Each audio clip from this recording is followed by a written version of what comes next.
Nuevamente estamos acá con Adriana, con ese tema tan especial de la virosis emocional. Y entre más pienso en el tema, más y más encuentro virus. De manera que vamos a disfrutar esta segunda parte y a explorar palabras y conceptos que conocemos, pero que quizá no hemos ahondado o profundizado y sobre todo de ser vulnerables y decirnos la verdad frente a qué tanto de ello tenemos. Entonces, Adriana, ¿con cuál de los virus vamos a comenzar hoy? Entonces, comenzamos nuevamente, Carlos, con el fenómeno contemporáneo de la impaciencia. Esperar un poco se ha vuelto como una tortura para muchos de nosotros, porque estamos en la era del aquí y del ahora. Todo se requiere entonces con muchísimo inmediatismo, con muchísima rapidez y caemos muy fácilmente por ello en la desesperación. Así que la desesperación se ha vuelto casi que una norma social. La impaciencia entonces es otra actitud perjudicial y contagiosa que se ha instaurado en nuestra conducta, en nuestros hábitos y en nuestra forma de relacionarnos también. Y se da cuando nuestras ansias de obtener resultados rápidamente no se cumplen. Entonces, la persona impaciente no tiene esa capacidad de esperar algo sin que nos pongamos nerviosos o tampoco esa habilidad de hacer algo que requiera ser realizado con mucha minucia, como con mucho detalle. Por eso es que nosotros mismos frecuentemente nos decimos, no, yo no tengo paciencia para esto, cuando estamos realizando algo que requiere muchísimo detalle o muchísima minucia. Entonces, la impaciencia suele llevarnos a la extrema preocupación, generalmente ante situaciones pues de poca magnitud, porque ante esta gran necesidad de inmediatez vivimos la espera con muchísima angustia y el contexto generalmente no se ajusta a esta necesidad de respuesta como tan veloz que tenemos nosotros en nuestro propio interior. De todas Entonces, la maneras, impaciencia, de todas sí, adelante. maneras, Adriana, esto es adquirido. No nacimos con el gen de la impaciencia y es un virus adquirido por la cultura. Estamos en la cultura donde metemos un plástico y sale dinero, o sea, esto es inmediato. Llega un WhatsApp y respondemos enseguida. Entonces, el ritmo de la vida nos lo ha venido imponiendo la cultura, pero nosotros tenemos la capacidad de hacer un alto y decir, bueno, un momento, yo por qué voy a dejarme arrastrar por la cultura. Recuerdo uno de mis formadores, él se llama Hernán Marín, es director de uno de los centros de liderazgo en España. Él nos hablaba de esto y decía que, por ejemplo, en esta época de Navidad, que la gente se desespera por ir a los almacenes y comprar y esto y lo otro. Él decía que un día se reunió con su familia y dijo, ¿quién nos ha impuesto a nosotros que diciembre tenga que ser la época de comprar la ropa, de meternos en toda esa eh, pues trifulca que se arma en hoteles y en todos los lados y con los precios más altos? ¿Por qué no disfrutamos lo nuestro a partir del 15 de enero? Que esa sea la fecha familiar de disfrutar. Pues sí, está bien la cena de Navidad, el 31, pero lo demás lo vamos a hacer como algo establecido por nuestra familia. De los hoteles están desocupados, las tarifas son más bajas, los almacenes ya están con promociones del Claro. año siguiente. Y entonces eso a mí me dejó huella, me dejó un eco porque otra vez es nuestra capacidad de decidir. Entonces, evaluarlo es ir a otro nivel.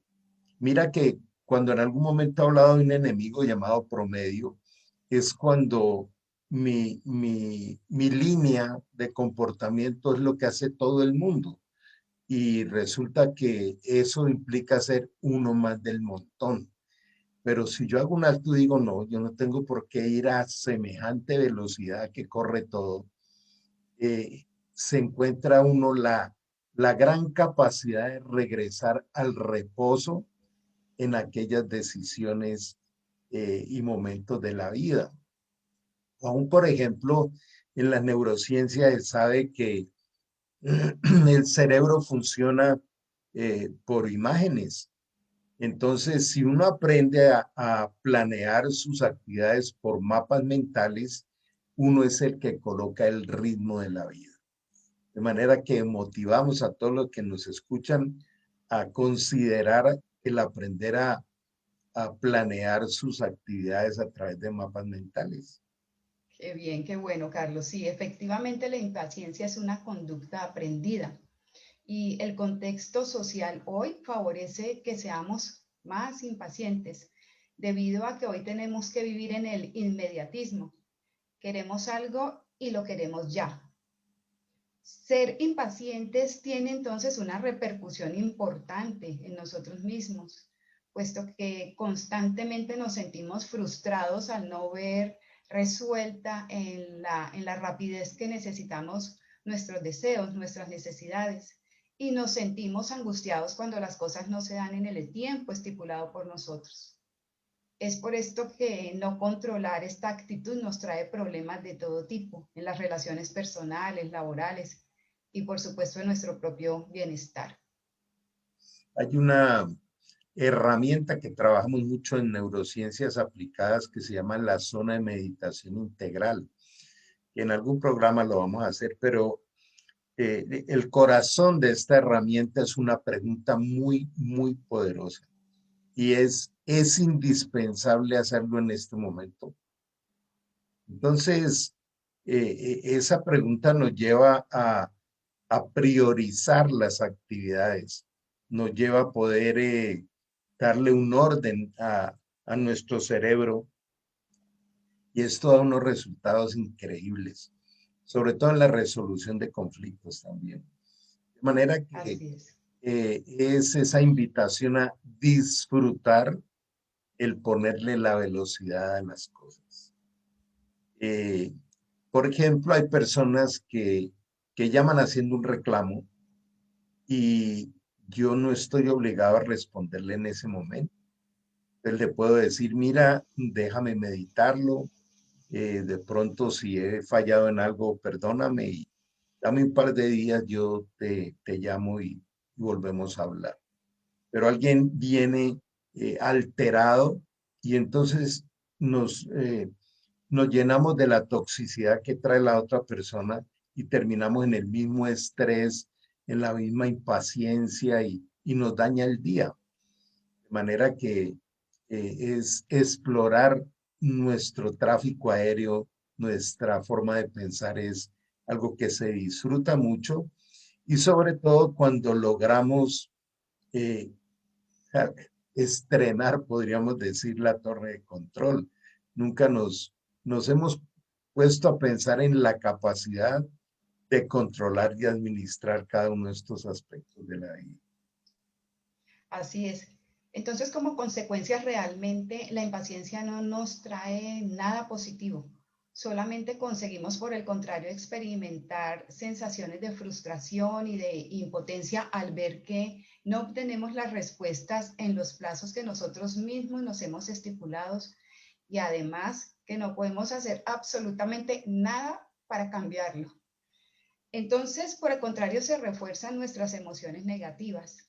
Vivir siempre en impaciencia nos vuelve personas ansiosas, estresadas, angustiadas, que tienden a ver siempre el lado negativo de cada situación. Vamos a ver, Carlos, cómo se puede aprender un poco a cultivar como esta virtud de la impaciencia, de la paciencia, perdón, con unos tips muy sencillos, muy básicos, pero que seguramente la próxima vez que estemos en un tiempo de espera vamos a poder recordarlos y aplicarlos de manera sencilla. Lo primero que podemos hacer es detectar qué es lo que me hace perder la paciencia, como hemos venido diciendo en las en los anteriores puntos que hemos tratado, ser consciente, darme cuenta, identificar aquí qué es lo que me está haciendo perder en este momento la paciencia. Reconocer como segunda instancia que no tenemos el control sobre todas las situaciones, ¿sí? No podemos siempre pretender que las cosas se hagan a nuestra manera, a nuestra medida, en nuestros tiempos. Como tercero, pues ante la imposibilidad de cambiar las circunstancias, podemos utilizar mejor ese tiempo de espera. Entonces, por ejemplo, podemos llevarnos un libro, prepararnos para escuchar música, tal vez aún conversar con las personas que también están esperando con nosotros, planear acciones futuras, por ejemplo, es un buen momento para poder ir madurando y avanzando en aquellas ideas o proyectos en los que he venido trabajando o en los que he venido como pensando. Puede ser aún reflexionar sobre acciones pasadas y sacar de ellas cuál fue el aprendizaje, cómo hubiera podido actuar de una mejor forma ante una situación vivida, mirar cuáles fueron esas situaciones o mis acciones menos acertadas, porque muy seguramente de allí en esta reflexión vamos a poder aprender. Podría incluso recordar una historia que haya vivido y que haya sido positiva, gratificante, o reconstruirla en cómo me hubiera gustado que fuese, por ejemplo, esa historia vivida. Otra cosa muy buena es que puedo inventar en ese tiempo de espera otra historia, una historia cualquiera, absurda, chistosa, divertida, romántica, aún inclusive tomando como elementos las mismas personas que están, por ejemplo, esperando conmigo o el mismo escenario en el que estoy esperando. Entonces puedo construir una historia a partir de ese momento y de esa situación. Y muy importante, ya que es donde está el principal aprendizaje, Carlos, y es dejar de pensar en lo que podría estar haciendo en ese momento. Es lo que más ansiedad y más angustia nos produce. Entonces, por ejemplo, estoy en el banco haciendo una espera larga, importante, pero estoy pensando que en ese momento debería estar en la oficina trabajando, respondiendo el correo, enviando un informe, o que debería estar en ese lugar. Entonces, esta situación, digamos, pensamiento de querer estar en otro lugar sin poder estarlo en ese momento me genera muchísima ansiedad porque no puedo hacerlo. Entonces, esa es una de las claves importantes. También, digamos, como prepararnos cuando vamos a ir a hacer alguna diligencia, como decimos acá, aún no tener una expectativa de tiempo tan corta. Es más, debería de prepararme para un tiempo mayor de estancia en esta actividad o en este sitio al cual me voy a desplazar. Porque cuando genero esta expectativa tan corta y empieza el tiempo a pasar también, me empiezo a angustiar y a volverme muchísimo más ansiosos. Entonces, podemos decir que, en conclusión, hay situaciones en la vida que, por supuesto, yo no voy a poder cambiar, no voy a poder alterar, pero lo que sí podemos nosotros tener el control es la actitud con la que vamos a hacerle frente a esa situación, a esa circunstancia. Y la impaciencia, por supuesto, no es más que eso, una actitud elegida como nos lo compartías hace un momento. Pero también mira que la persona pueda que no tenga nada más que hacer después de la espera en el banco, tomando el ejemplo, sino que tiene una concepción de que hacer una fila larga es muy incómodo y no necesariamente es porque tenga que hacer algo más, es una actitud, como decías, aprendida. Entonces, ¿cómo no convertir eso en algo proactivo? Y esto me hace recordar el principio 90-10 de Stephen Covey, que él decía que hay un 10% de cosas en el día sobre las que no tenemos control. Ir al banco implica hacer una fila. Ir a determinado lugar implica la sala de espera, por eso se llama así. Y alguna vez era un poco jocoso para mí porque tuve que ir al médico y siendo médico me tocó cambiar de rol y sentarme en una sala de espera y ser paciente. Y ese día entendí por qué se llamaban pacientes, ¿no? Entonces, pero mira cómo el ser consciente de esto nos lleva a tener la capacidad de cambiar nuestra calidad de vida y sobre todo que la impaciencia genera un poco de hijos, porque aparece el estrés, aparece la queja, aparece otra cantidad de cosas, porque estas virosis emocionales nunca andan solas, siempre le van pegando otros virus que se asocian a esos momentos, de manera que la gran pregunta sería, ¿qué nos impide a nosotros cambiar de actitud, como tú decías, y vivir una vida diferente frente a cosas que no podemos cambiar? Frente al concepto del 90-10, pues Stephen Covey decía que si nosotros comprendemos ese 10% que no podemos cambiar, nos permite proteger la calidad de vida del 90% restante. Si una persona se altera por la mañana y sigue todo el día en ese estado de ansiedad y de estrés, dañó todo el día. Cuando si nosotros hacemos gestión emocional, pues vamos a poder defender ese 90% que sí tenemos control.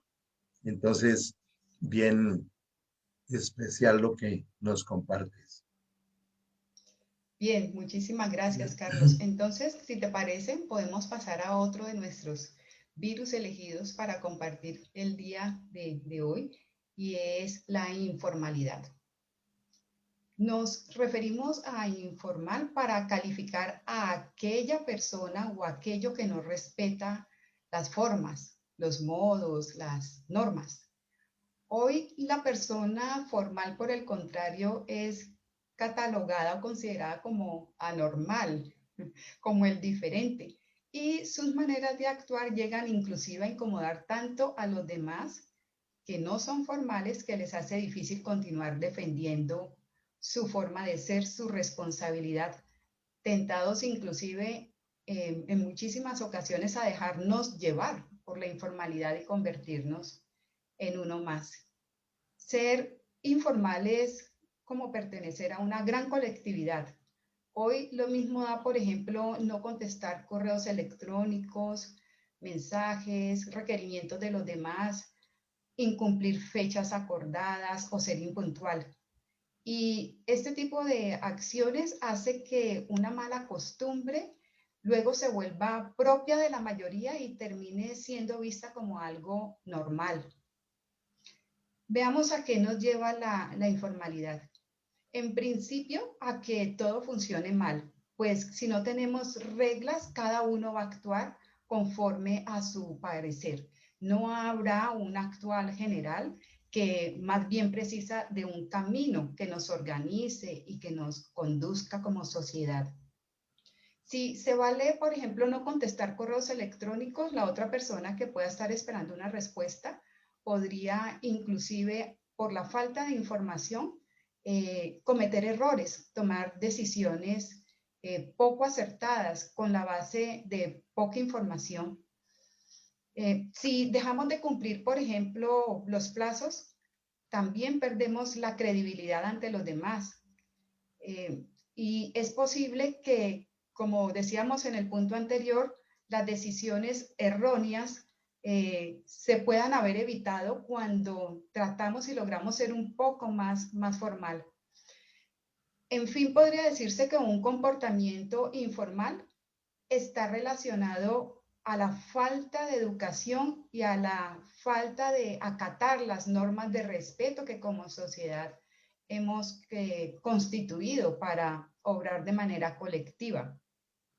Entonces, ser formal no debería ser una cuestión de esfuerzo para nadie, sino de costumbre para todos, instalada e instaurada en nosotros mismos por la educación recibida, practicada a diario en un entorno que nos produzca seguridad, confianza y respeto hacia el otro. Las formas definitivamente son de gran importancia. Por esta razón es que tal vez ser formal debe ser concebido como una credencial de credibilidad total. Hay algo respecto a la informalidad y es que usualmente se aprende desde niño. Cuando al niño no se le van colocando límites, el niño va creciendo en esa elasticidad de decir, no importa, ¿sí? Tiro la ropa en el piso, dejo mi habitación en desorden. Y si bien es todo un desafío para los padres, no, lo que no funciona con los niños es el grito y la orden. Y peor con aquellas palabras descalificadoras. Vea, usted es un irresponsable, es un desordenado, vea cómo tiene esa pieza. No funciona. Funciona es, los niños inteligentes tienen su habitación ordenada. Ven y la ordenamos entre los dos. Entonces, bueno, ese es otro tema del desafío, pero viene desde allá, desde esas raíces, ¿cierto? Y la informalidad es el polo opuesto a la estructuración, al perfeccionismo. Por eso la formalidad es un equilibrio entre los dos extremos. Pero ¿cómo llevarnos hoy ideas prácticas de explorar qué tanta informalidad hay en mí? Y es cuando decimos, dejémoslo así. Alguien está redactando algún texto y se da cuenta de que hubiera quedado mejor, pero eso implica tener que repetirlo y entonces, dejémoslo así. Ese dejémoslo así es uno de los indicadores de informalidad, ¿cierto? Pero la informalidad también es un hijo del egocentrismo. Cuando la persona está pendiente solo de su comodidad, entonces no le importa ir por la calle y tirar un tarro, una bolsa de papel a la calle o no le importa porque solo es mi comodidad. Me incomoda tener que ir a buscar un tarro de basura y depositar allí estos desperdicios.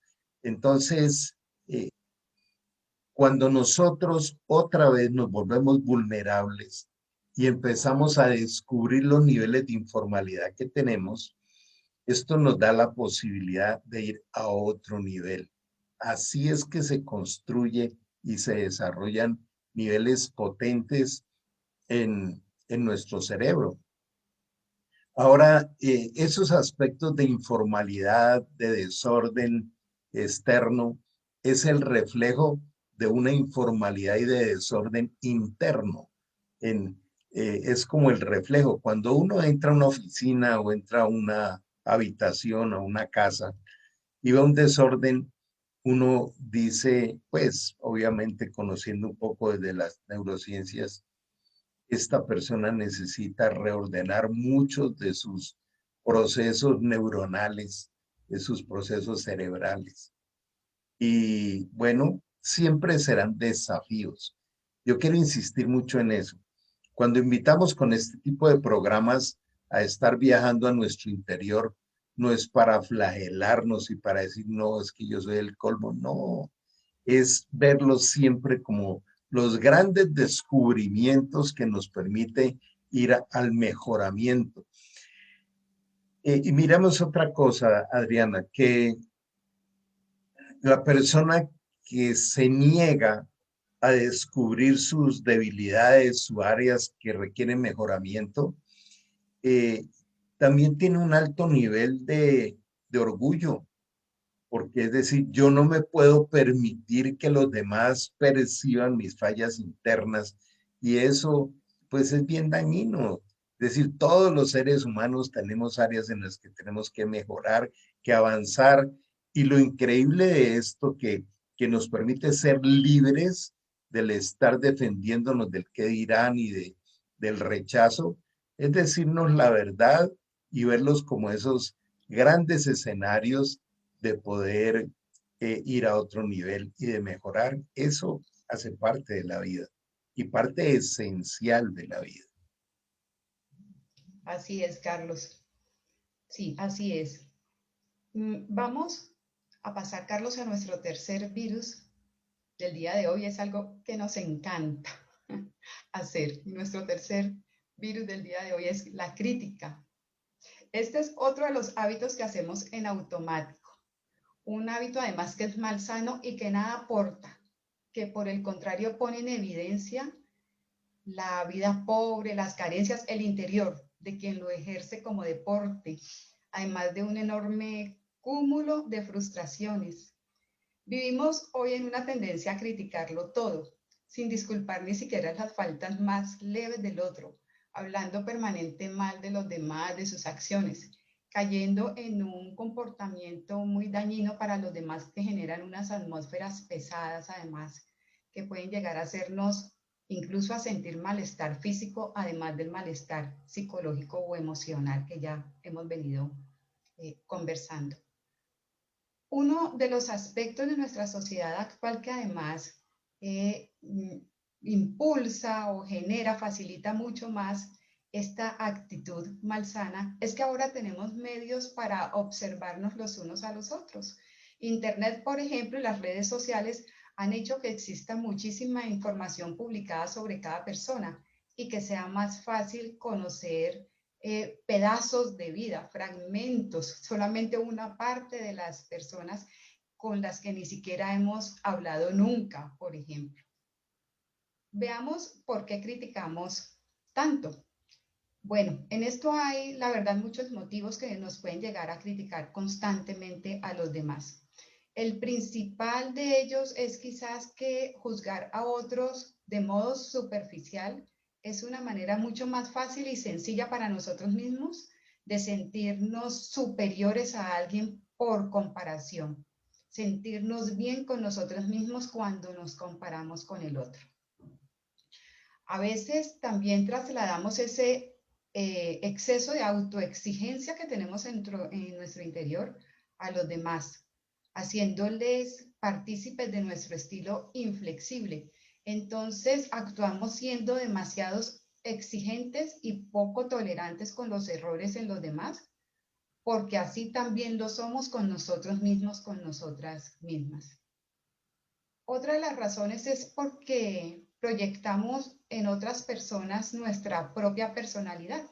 Criticamos a algo que no a alguien por algo que no somos capaces de aceptar o de manejar en nosotros mismos y que nos puede hacer sentir culpables o poco capaces. Por ejemplo, decir a otra persona que no tiene ningún respeto y que siempre llega tarde a las reuniones podría de alguna manera expresar el modo en que nosotros valoramos nuestra propia culpa, nuestra propia falta, nuestra propia impuntualidad, indicando un sentimiento de culpabilidad que no logramos resolver. Es otro de los virus que no vienen en nuestra programación genética, obviamente, pero el solamente determinarnos a observarnos un día, ¿cierto? Que tanto criticamos y eso va en compañía de la queja y de todos estos otros aspectos negativos, eh, nos llevaría a sincerarnos con nosotros mismos. Y es decir, tengo autoridad moral para el tipo de crítica que hago. Y el tipo de crítica es constructiva o es descalificadora, que se convierte en un juicio, estoy enjuiciando al otro.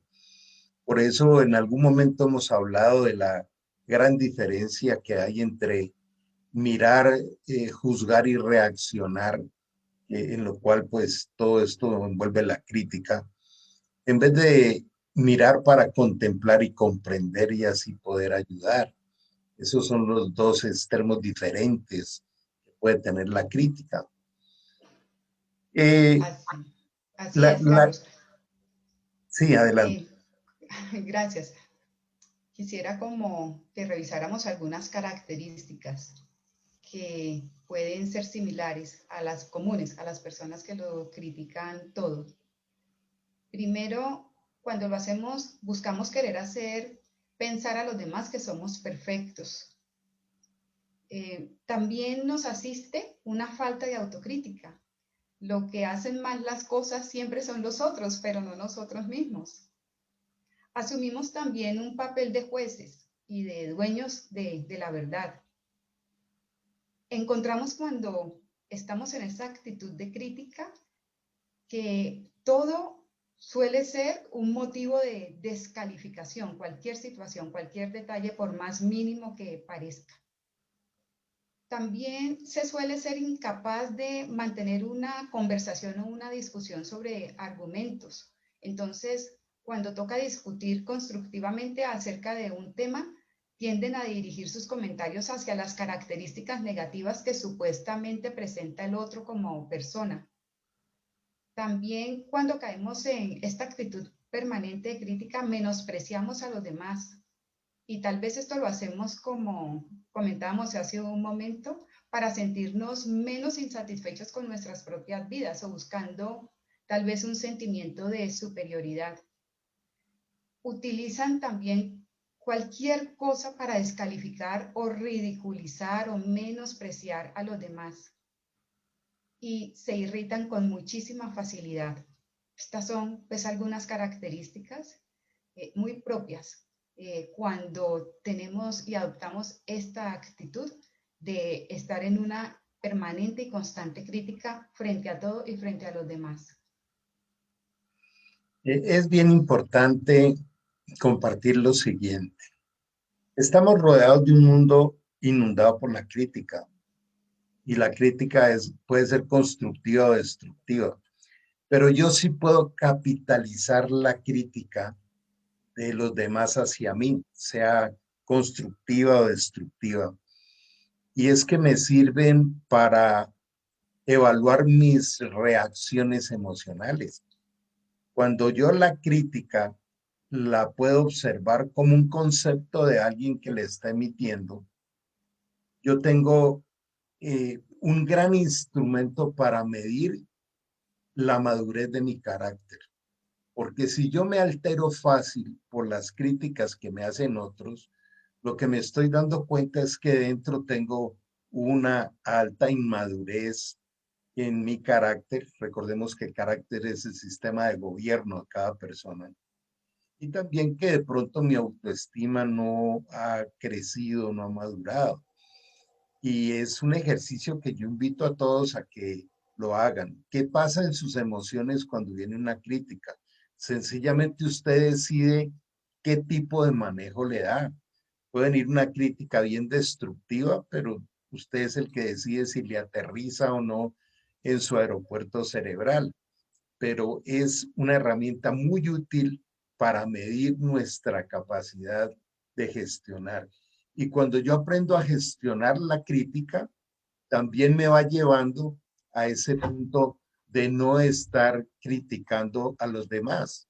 De manera que es muy importante poder nosotros eh, tener un estado consciente de cada vez que aparece en una de estas circunstancias y evaluarlas. Entonces, como tú decías ahora, Adriana, nosotros podemos en cada espacio social, en cada día, utilizarlo como el gran laboratorio de aprendizaje. Y esto es muy potente en el crecimiento personal. Sí, así es, Carlos. Vamos a compartir algunos tips o recomendaciones, también unas pautas absolutamente fáciles, porque lo que queremos es que nos las podamos llevar, interiorizar y practicar, que nos pueden ayudar a dejar de criticar tanto. El primero es poner atención cuando tengo estos arranques de desprecio hacia el otro, hacerme consciente como en todas las demás, darme cuenta de que en este momento estoy asumiendo una actitud de menosprecio, de señalamiento hacia el otro. Identificar si estoy descalificando al otro porque me quiero hacer notar ante los demás. O sea, otra vez hacerme consciente de por qué lo estoy haciendo. Aprender también a admirar en lugar de criticar, mirar también lo bueno, lo positivo, lo bonito del otro y no centrarme en lo negativo. Detenernos y pensar realmente por qué es que me está molestando tanto a mí una conducta ajena. Esta es una reflexión bastante importante. Pensar por qué es más importante fijarme en los demás que en mí mismo. Este es otro cuestionamiento que nos lleva a pensar. Cambiar el chip. Cuando estoy a punto de decir algo insultante, puedo detenerme, contar hasta 10 y buscar algo positivo que pueda destacar en esa persona, su nivel de conocimiento, su inteligencia, todas las otras cosas que realmente puede hacer de manera positiva y relevante. Tratar a los demás como nos gustaría que nos trataran. Este es un principio de vida. Antes de juzgar, pensar en cómo nos sentimos nosotros cuando somos juzgados y cuando somos criticados. Ese es un buen ejercicio. Y hacernos 4 preguntas poderosas. La primera de ellas es, ¿mi crítica es constructiva? Lo que nos decías hace un momento, ¿es constructiva y ayudará al otro, ayudará a los demás? Segundo, ¿no hago yo también eso por lo que estoy criticando al otro en este momento? Tercero, ¿quién soy yo para juzgar a esa persona? Cuarto, ¿no sería preferible dedicar mi tiempo y mi esfuerzo en tratar de entender antes de criticar? Así que estas 4 preguntas nos vienen muy bien para empezar a mejorar y a gestionar este impulso y este deseo de estar criticando constantemente. Y por último, pues cuando no tengamos nada positivo que decir, porque no hemos encontrado respuesta en ninguna de estas preguntas, pues mejor quedémonos callados y recordemos un adagio muy popular, que calladito te ves más bonito. Me gustaría agregar otro muy conocido que dice, no mires la paja en el ojo ajeno, viendo la tranca que tienes o el tronco que tiene en el tuyo. Entonces, estos proverbios populares traen mucha sabiduría. Hay mucho por explorar allí. Ahora, quisiera, antes de pasar al otro tema, quisiera recordar que hay 2 aspectos en el ser humano. Uno es existir y otro es vivir. Y existe el que sencillamente se levanta a recorrer el día con lo que se le ocurre, al trabajo, a comer, ¿no? A lo rutinario. Eso es existir. Sencillamente se levanta a existir. Pero el que vive es aquel que desarrolla esta capacidad de estar explorando su vida y sus relaciones con cada uno de los aspectos. Eso es vivir, es construir futuro, es desarrollar todo el potencial con que aterrizamos en este planeta. De manera que por eso son tan apasionantes estos programas. Vamos a pasar entonces, Carlos, a nuestro cuarto virus del día de hoy. Y lo hemos dejado de último por la connotación que tiene para nuestra vida, y es la intolerancia. La intolerancia se presenta como un signo característico de las relaciones actuales. La realidad en la que vivimos hoy muestra unos altos niveles de irritabilidad, poca propensión al diálogo y manifestaciones inclusive de violencia verbal y física. Entonces, lo político, lo religioso, lo deportivo, hasta una receta de cocina puede generar enfrentamientos y terminar en peleas. Y todo se resume en una sola palabra, la intolerancia. Entonces, permitir que el otro sea lo otro quiere decir distinto, que piensa distinto, siente distinto y se manifiesta de una manera diferente, es hoy una tarea muy difícil de manejar en nuestra sociedad. La intolerancia podemos definirla como esa capacidad, esa falta de capacidad o de habilidad para soportar opiniones diferentes a las propias, diferentes a las nuestras. Una persona intolerante puede cometer además otras faltas como la discriminación, el irrespeto y la agresión, entre otras, producto de esa falta de tolerancia a las ideas diferentes a las propias. Dicho de una forma sencilla, la intolerancia es una falta de respeto a las creencias distintas de la propia y se manifiesta en unas actitudes de rechazo visceral hacia lo otro. Sea, inclusive es un rechazo generalmente anticipado, previo, a priori, arraigado en el prejuicio que tenemos, en lo que pensamos o en el trauma, y que no se refleja de manera racional ni empática. Y es una virosis que ha venido creciendo de una manera impresionante, por ejemplo, en la violencia contra la mujer. Estamos trabajando con una ONG europea bastante grande, precisamente trabaja lo de la intolerancia y el delito de odio. Y las estadísticas son escalofriantes. Entonces, el hecho de empezar nosotros no solo hacer el diagnóstico, la prevención y el tratamiento de los niveles de intolerancia que hay en familia, que hay en nuestro trabajo, es una labor demasiado importante. La intolerancia también tiene como raíces aquellas heridas no sanadas, porque fácilmente nos podemos proyectar en otras personas. Recordemos que por algo se llaman neuronas espejo.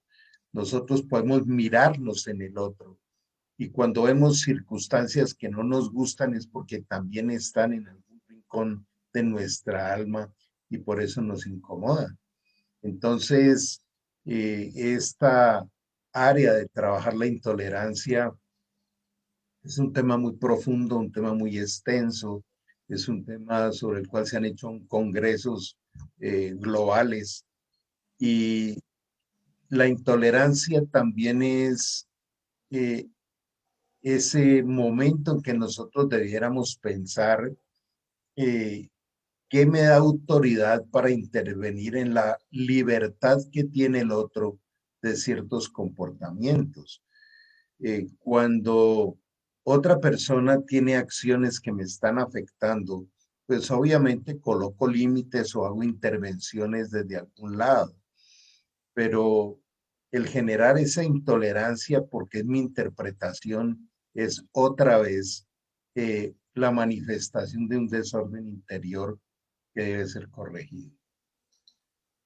Como conducta social, Carlos, tenemos además algo en contra, y es que las redes sociales hacen un efecto multiplicador y amplificador para manifestar la intolerancia de forma abierta, generalizada y en todo sentido.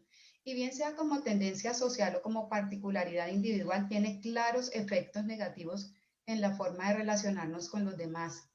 Además de este malestar social que produce la intolerancia, nuestro organismo también empieza a reaccionar para tratar de responder ante estos estresores sociales y psicológicos. Esto nos puede llevar a desarrollar alteraciones psicosomáticas del orden de la hipertensión, la depresión, trastornos de ansiedad, asma, úlceras y dolores corporales, entre otros. Esto que nos compartes nos lleva a entender la gran importancia de mirarnos integrativamente, holísticamente. Nosotros tenemos toda un área espiritual, otra psicológica y otra física, y no podemos independizarlas. Nuestra calidad de vida depende de que logremos el equilibrio en estas tres dimensiones y obviamente en nuestros procesos relacionales. Eh, La Asociación Educar de Argentina, que es una entidad muy importante donde aglutina una cantidad de científicos y neuropsicoeducadores y neurólogos, eh, ellos hablan de la unidad cuerpo, cerebro, mente, espíritu en su relación con el medio ambiente. Y es bien especial esta concepción porque nos lleva a poder hacer un manejo integral de nuestra vida. Yo creo que no hay cosa más agradable que aprender a vivir la vida como ese proceso de exploración. Por ahí en los próximos días vamos a estar motivándolos a que se unan a nuestro seminario de Expedición Vida, tu desafío para ser mejor. Y se trata de eso, de volvernos unos exploradores responsables de nuestro mundo interior y de nuestra relación con los demás. Creo que el solo hecho de evaluar los niveles de intolerancia que cada uno tenemos ya es un gran aporte que estamos haciendo, no solo a nuestra propia vida, sino a nuestra familia y a nuestro entorno.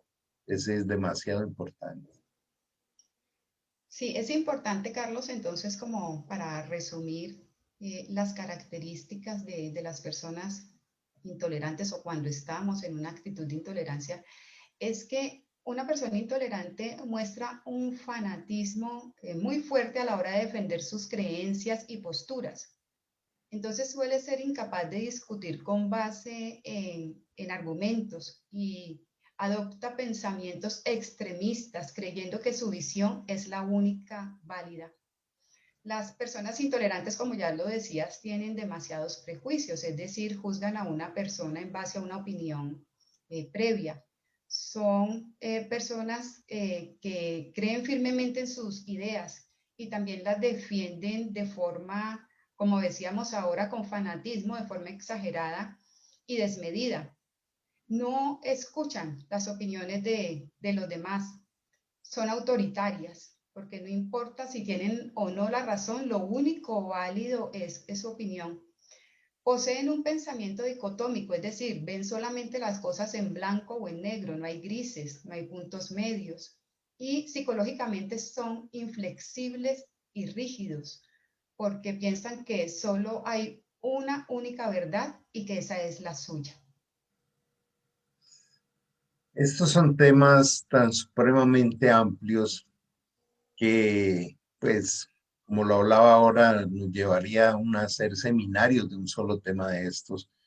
Y se nos quedan por fuera cantidades de otro tipo de virus emocionales que, eh, como todo aquello que produce daño, nosotros tenemos la responsabilidad de no solo hacer el diagnóstico siendo vulnerables, pero desde el trato con amor con nosotros mismos y aún con los demás, sino también de trabajar en la corrección y en la medicina preventiva de cada uno de ellos. De manera, Adriana, que pues ha sido apasionante haber recorrido toda esta temática. Te agradezco muchísimo tu aporte, todo lo que nos has contado es muy valioso y bueno, estaremos mirando allí en el camino qué más podemos hablar. De Muchísimas todas gracias, formas, Carlos. Eso que ha sido un tema de muchísimo aprendizaje, crecimiento, de valor, por supuesto, para nosotros mismos y así queremos que sea para todos los que nos acompañan en nuestros programas. Muchas gracias. gracias a ti y a todos aquellos que nos siguen. Te dejamos un abrazo y bueno, nos encontraremos la próxima semana, ya para ir terminando este año, ¿no? Ok, un abrazo a todos, que estén muy bien.